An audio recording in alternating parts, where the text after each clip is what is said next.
नमस्कार, मैं हिमांशी। स्वागत है आप सभी का द पैम्फलेट में। तो पिछले कुछ वर्षों में भारत की फूलों की खेती में जबरदस्त उछाल आया है।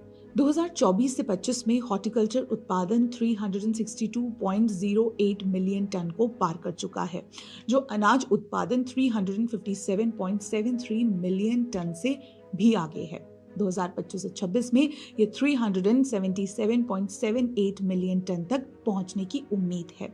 इस सेक्टर का ग्रॉस वैल्यू एडेड तेजी से बढ़ रहा है। भारत का हॉर्टिकल्चर क्षेत्र अब 301.51 लाख हेक्टेयर पर पहुंच चुका है और इसमें फ्लोरिकल्चर की हिस्सेदारी भी लगातार बढ़ रही है। ये आंकड़े केवल नंबर्स नहीं हैं, बल्कि ये उन लाखों किसानों के भरोसे की कहानी है जिन्होंने फूलों पर दांव लगाया। फूल उगाना आसान नहीं है, ये बेहद नाजुक होता है। समय पर बाजार ना पहुंचे तो मुरझा जाता है, बर्बाद हो जाते हैं। तो किसान को भरोसा चाहिए था और वो भरोसा दे रही है हमारी सरकार। भारत सरकार ने फ्लोरिकल्चर को 100% एक्सपोर्ट ओरिएंटेड सनराइज इंडस्ट्री का दर्जा दिया है।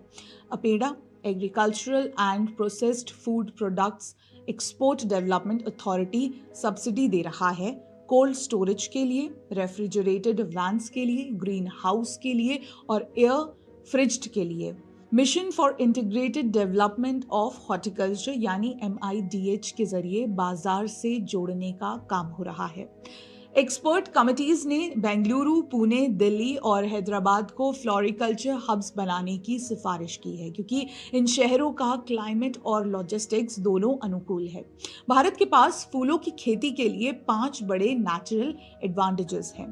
पहला, भारत की विविध जलवायु साल भर फूल उगाने देती है, खासकर सर्दियों में जब दूसरे देशों में उत्पादन कम हो जाता है। दूसरा, यहाँ ग्रीन हाउस कल्टिवेशन बिना ज्यादा क्लाइमेट कंट्रोल के संभव है, जिससे हाई टेक फ्लोरिकल्चर सस्ता पड़ता है।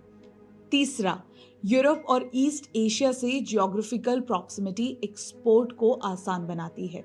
चौथा, ई कॉमर्स और ऑनलाइन फ्लावर मार्केटिंग ने घरेलू मांग बढ़ा दी है।